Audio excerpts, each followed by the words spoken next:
सभी दोस्तों को जय हिंद, वंदे मातरम, राम राम। एसएससी जीडी आणि 5 की नई भर्ती का एग्जाम 4 फरवरी 2025 से स्टार्ट है, जो कि लास्ट आपके 25 फरवरी 2025 तक चलने वाला है। ये जो आपके एग्जाम चलेंगे 4 से लेकर 25 तक, उस एग्जाम के अंदर आपको क्वेश्चन कैसे अटेम्प्ट करने हैं, टाइम मैनेजमेंट कैसे करना है कि 60 मिनट के अंदर टोटल 80 क्वेश्चन अटेम्प्ट करने हैं। 90% लोगों को क्वेश्चन का आंसर आता है, पर वो टाइम मैनेजमेंट नहीं कर पाते, जिसके चलते वो क्वेश्चन का आंसर सही टाइम पे नहीं कर पाते और उनका टाइम खत्म हो जाता है। इसलिए टाइम मैनेजमेंट करना बहुत जरूरी है। इसी साल नॉर्मलाइजेशन में मार्क्स कैसे बढ़ेंगे, क्या ज्यादा क्वेश्चन अटेम्प्ट करने से नॉर्मलाइजेशन में मार्क्स नहीं बढ़ते हैं, नॉर्मलाइजेशन का खेल क्या है, किन बच्चों को नॉर्मलाइजेशन का फायदा ज्यादा मिलेगा और किन बच्चों को नॉर्मलाइजेशन का फायदा कम मिलेगा, इसकी भी जानकारी इसी वीडियो आपको देने वाला हूं।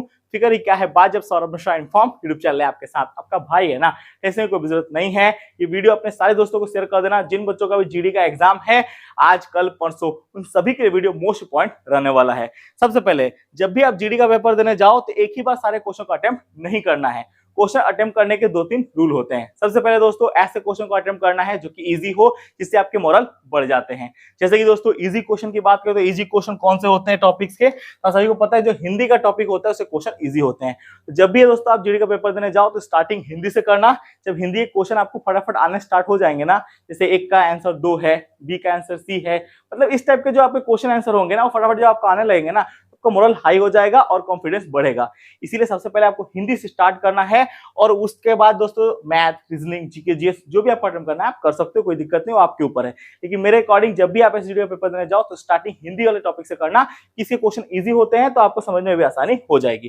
तो हिंदी से स्टार्ट करना। और जब भी जीडी पेपर देने जाना तो 2 टाइप से पेपर अटेम्प्ट करना। पहला दोस्तों ऐसे क्वेश्चन अटेम्प्ट करना जैसे आपको पता है कि ये सारे क्वेश्चन का आंसर ए है, बी है, जो कि आप पे कंफर्म वाला आंसर है, ठीक है, उसको सबसे पहले अटेम्प्ट करना 2 बार, इसीलिए मैं बोल रहा हूं। और दोस्तों सेकंड में वो वाला क्वेश्चन अटेम्प्ट करना इसमें आपके डाउट्स हैं। तो दोस्तों सबसे पहले कंफर्म वाले क्वेश्चन के ऊपर चलते हैं। कंफर्म वाले क्वेश्चन आपको कैसे अटेम्प्ट करने हैं, देखिए क्वेश्चन तो आपको अटेम्प्ट करना है, इसका टाइम भी मैनेज करना है। जैसे आप सबको पता है कि मैथ के 20 क्वेश्चन आते हैं 40 नंबर के, हिंदी के भी 20 क्वेश्चन, रीजनिंग के भी 20 क्वेश्चन, जीके जीएस के 20 क्वेश्चन और सभी के 40-40 मार्क होते हैं। टोटल दोस्तों जो आपका क्वेश्चन होता है वो 80 क्वेश्चन आता है। इस 80 क्वेश्चन को कैसे अटेम्प्ट करना है ये सबसे बड़ी जरूरी चीज है, और टाइम के साथ। तो जैसे मैंने कहा कि एग्जाम जब स्टार्ट होगा सबसे पहले हिंदी वाले टॉपिक को अटेंड करना, क्योंकि हिंदी इजी होता है, इससे आपके मोरल बढ़ जाते हैं। और हिंदी वाले जो टॉपिक्स है उसको कैसे कितने देर में कवर करना है, ऐसे जीडी के पेपर में 5 मिनट के अंदर कवर कर लेना है। अब बोलोगे 5 मिनट का टाइम बहुत ज्यादा कम होता है, कम नहीं है, ये बहुत टाइम है। 5 मिनट के अंदर आपको फटाफट हिंदी का क्वेश्चन आंसर कर देना है। और 20 में से मिनिमम कोशिश करना है कि 18 से लेकर 19 क्वेश्चन आपके सही सही हो। इससे दोस्तों आगे पीछे क्वेश्चन नहीं होना चाहिए। 18 से 19 क्वेश्चन सही करने की कोशिश करना 5 मिनट के अंदर। जिसमें कंफर्मेशन है वो क्वेश्चन स्टार्टिंग में आपको अटेम्प्ट कर लेना है, डाउट वाले क्वेश्चन को छोड़ देने हैं। हिंदी में भी जो क्वेश्चन में डाउट हो उसको आप छोड़ देना, अटेम्प्ट करने की कोई जरूरत नहीं है। लेकिन स्टार्टिंग में आपको 18 से 19 क्वेश्चन दोस्तों सही से करने की कोशिश करना है। नहीं भी हो तो कोई दिक्कत नहीं है, लेकिन अटेम्प्ट करना है। इसके बाद दोस्तों सेकंड में आपका होता है क्या, तो उसमें होता है आपका जीके जीएस। जीके जीएस में दोस्तों मिनिमम आपका 14 से लेकर 15 मिनट के भीतर इसको क्लियर करना है। 20 क्वेश्चन में से 14 से लेकर 15 क्वेश्चन भी आप अटेम्प्ट करते हो सही सही तो बहुत ही अच्छी बात है, और इससे कम भी है तो कोई दिक्कत नहीं, लेकिन कंफर्म वाले क्वेश्चन आपके अटेम्प्ट होने चाहिए। इसके बाद दोस्तों आप रीजनिंग पे जा सकते हो। रीजनिंग के लिए भी दोस्तों ज्यादा आपको टाइम नहीं मिलेगा। दोस्तों 20 क्वेश्चन के लिए आपको दोस्तों 15 मिनट का टाइम मिल जाएगा। 15 मिनट के भीतर भैया 17 से 18 क्वेश्चन अटेम्प्ट करने की कोशिश करना रीजनिंग में। इतने क्वेश्चन आपके सही हो तो बहुत ही अच्छी बात है, सिलेक्शन के चांसेस बढ़ जाते हैं। इतने क्वेश्चन आपको अटेम्प्ट करना है। और लास्ट में भैया मैथ को पकड़ना, क्योंकि मैथ में क्या टाइम बहुत ज्यादा जाता है, इसलिए मैथ के लिए मैंने स्पेशल 20 मिनट का टाइम रखा है आप सभी के लिए। मैथ में 20 क्वेश्चन में 17 से 18 क्वेश्चन आपको अटेम्प्ट करने की कोशिश करनी है और 20 मिनट के भीतर ये करना है। और जितना मैंने आप टाइम बताया इतने मिनट के भीतर अगर आप ये सारा क्वेश्चन कर लेते हो फर्स्ट वाले अटेम्प्ट में, तो ये सब कुछ आपके 45 मिनट में कंप्लीट हो जाएगा। 45 मिनट में कंप्लीट होने के बाद फिर भी आपके पास कितना मिनट बच रहा है, 15 मिनट का टाइम बच रहा है। अब 15 मिनट के भीतर जो आपके डाउट वाले क्वेश्चन आंसर है, क्योंकि मैंने कहा था ना 2 बार में आपको क्वेश्चन आंसर देना है, तो फर्स्ट आपने कंफर्म वाला आंसर दे दिया। सेकंड में जो आपके डाउट वाला आंसर है जिसको आपने क्लिक नहीं किया है, वो 15 मिनट के भीतर क्लिक करना है।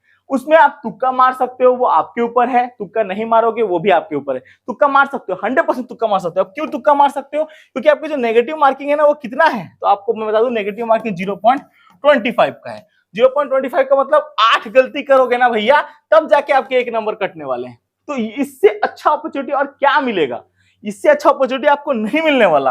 तो जो आपके सेकंड में डाउट वाले क्वेश्चन आंसर होंगे ना, उसको 15 मिनट के भीतर आपको क्लियर कर लेना है, ठीक है। और जीडी के पेपर में ऐसे करके आप 15 मिनट के भीतर साइड डाउट वाले क्वेश्चन क्लियर कर देना। और उसमें आपको अगर दोस्तों गलती भी होता है तो इससे कोई फर्क नहीं पड़ता, कोई भी दिक्कत नहीं है। अपने दोस्तों ये जो टाइम मैनेजमेंट के साथ क्वेश्चन अटेम्प्ट किया है ना, ये भैया आपके पूरे सिलेक्शन में पूरी भी सहायता करने वाले हैं।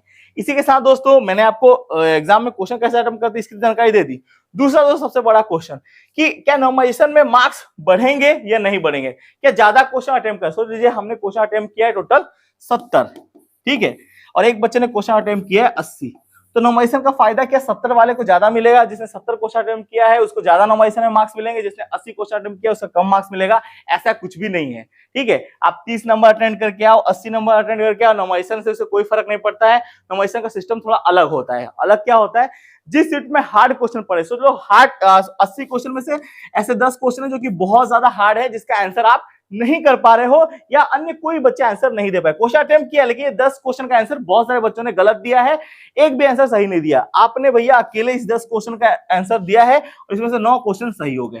तो नॉर्मलाइजेशन का फायदा आपको 100% मिलेगा। आपको ये 9 में से देखिएगा बढ़ के भैया 9 नंबर में से 15 नंबर 20 नंबर तक बढ़ जाएंगे। तो नॉर्मलाइजेशन में भैया डबल डबल आपको नंबर मिलेगा, क्योंकि आपने ये 9 क्वेश्चन जो कि दोस्तों 10 में से आ रहे हैं, ये 10 क्वेश्चन किसने सॉल्व नहीं किया, उसमें से आपने 9 क्वेश्चन सॉल्व कर दिया है, सही से आंसर दिया है, तो आपको नॉर्मलाइजेशन का फायदा मिलेगा। क्वेश्चन अटेंड करने से या ज्यादा क्वेश्चन अटेंड करने से, कम क्वेश्चन अटेंड करने से इससे कोई फर्क नहीं पड़ता। इससे नॉर्मलाइजेशन में कुछ भी रोल नहीं है। तो इसीलिए मैं बोलता हूं कि पूरे के पूरे क्वेश्चन अटेम्प्ट करके आना 80 के 80, और उसमें से कोशिश करना कि जैसे मैंने आपको टाइम मैनेजमेंट के साथ कहा है कि सारे क्वेश्चन अटेम्प्ट करने के लिए टाइम मैनेजमेंट के साथ अटेंड करना, ठीक है। और ये टाइम मैनेजमेंट अगर आप कर लेते हो तो आप आराम सिलेक्शन ले लोगे, ठीक है। कोई बहुत बड़ी चीज है नहीं। 2 टाइप से क्वेश्चन अटेम्प्ट करना है, पहला कंफर्म वाला है क्वेश्चन, दूसरा दोस्तों आपके डाउट वाला। कंफर्म वाला क्वेश्चन 45 मिनट के अंदर अटेंड करना है, और दोस्तों जो आपके डाउट वाले क्वेश्चन हैं उनको भैया 15 मिनट के भीतर क्लियर करना है। और ऐसे दोस्तों आप क्वेश्चन अटेम्प्ट करो, देखो आपका सिलेक्शन कैसे नहीं होता है। जीडी के पेपर में अगर मैं बोलूं क्वेश्चन अटेम्प्ट करना है, कितना क्वेश्चन अटेम्प्ट करना चाहिए मेरे अकॉर्डिंग, तो मेरे अकॉर्डिंग जीडी के पेपर में जो क्वेश्चन अटेम्प्ट करना चाहिए मिनिमम 60 क्वेश्चन आपको सही से अटेम्प्ट करना चाहिए।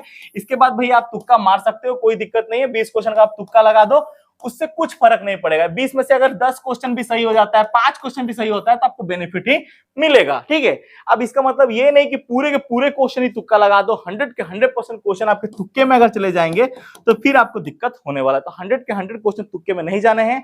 जो तुक्का लगाना है वो मैंने आपको बता दिया कि 60 क्वेश्चन सही आंसर करना, 20 क्वेश्चन आप तुक्का लगा सकते हो, कोई भी दिक्कत नहीं है। इधर 50 क्वेश्चन भी आपने सही कर दिया है तो होपफुली, और 30 क्वेश्चन आप तुक्का लगा सकते हो, कोई भी दिक्कत नहीं है, ठीक है। लेकिन 80 से 80 क्वेश्चन अटेम्प्ट करने की कोशिश करना एग्जाम में, ये बहुत जरूरी है। बहुत सारे बच्चे क्वेश्चन छोड़ के आ जाते हैं, छोड़ के आने से आप ही का प्रॉब्लम है कि ये क्वेश्चन छोड़ के आ रहे हो, आप ही को बाद में दिक्कत हो सकता है। जो 1 2 3 नंबर 4 नंबर आपके ज्यादा मिलने थे वो आपको अब नहीं मिलेगा। इसीलिए क्वेश्चन बिल्कुल भी नहीं छोड़ना, पूरे के पूरे क्वेश्चन अटेम्प्ट करने हैं। और क्वेश्चन कैसे अटेम्प्ट करना है मैंने आपको ये चीज बता दिया है, ठीक है। और टाइम जरूर देखना, इतने मिनट के भीतर अगर आप क्वेश्चन अटेम्प्ट कर पाते हो मेरे अकॉर्डिंग ना, तो आप आराम से क्लियर कर पाओगे। और कोई बहुत बड़ी चीज है नहीं। मैथ के लिए मैंने सफिशिएंट टाइम दिया 20 मिनट का टाइम, जो कि आप आराम से क्लियर कर सकते हो। हिंदी के लिए मैंने 5 मिनट का टाइम दिया है, 5 से लेकर अगर 6 मिनट भी ले लो तो कोई दिक्कत नहीं, लेकिन 5 से 6 मिनट के भीतर हिंदी आप आराम से अटेम्प्ट कर सकते हो। रीजनिंग का भी दोस्तों मैंने अच्छा टाइम दिया, 15 मिनट का टाइम है। रीजनिंग का भी आप आराम से दोस्तों क्वेश्चन 15 मिनट के भीतर सॉल्व कर सकते हो, 17 से 18। और जीके जीएस के लिए भैया मैंने आपको मस्ट टाइम दिया 5 मिनट का, ठीक है। उसमें आप आराम से 20 से लेकर दोस्तों आप 14-15 क्वेश्चन कर सकते हो। देखिए जीके तो फंसना मुश्किल है, लेकिन जीएस फंस सकता है। और इसके लिए मैंने पीडीएफ वगैरह बनाया हुआ है, जिसको चाहिए वो बोलना, मैं आपको पीडीएफ प्रोवाइड करा दूंगा। इस टाइप का जीडी का आप एग्जाम दे सकते हो, और ऐसे दोस्तों आपके एग्जाम में पूरी आपको बेनिफिट होने वाला है। और दोस्तों नॉर्मलाइजेशन में बिल्कुल नहीं डरना कि ज्यादा क्वेश्चन नॉर्मलाइजेशन में मार्क नहीं बढ़ेगा, 100% आपके मार्क्स बढ़ेंगे। और जीडी को लेके जो आपके मन में डर बैठा हुआ है, इस डर को मिटा दो। इतने दिन से मेहनत की है, इतने दिन से अपने आप को रगड़ा है, अब इस रगड़ापन का फल मिलने वाला है। अब जीडी का पेपर निकलने वाला है और आप सभी की नौकरी होने वाली है। मुझे तो पता है आप जितने भी एग्जाम देने जा रहे हो सभी का इस बार सिलेक्शन होगा जीडी के पेपर में।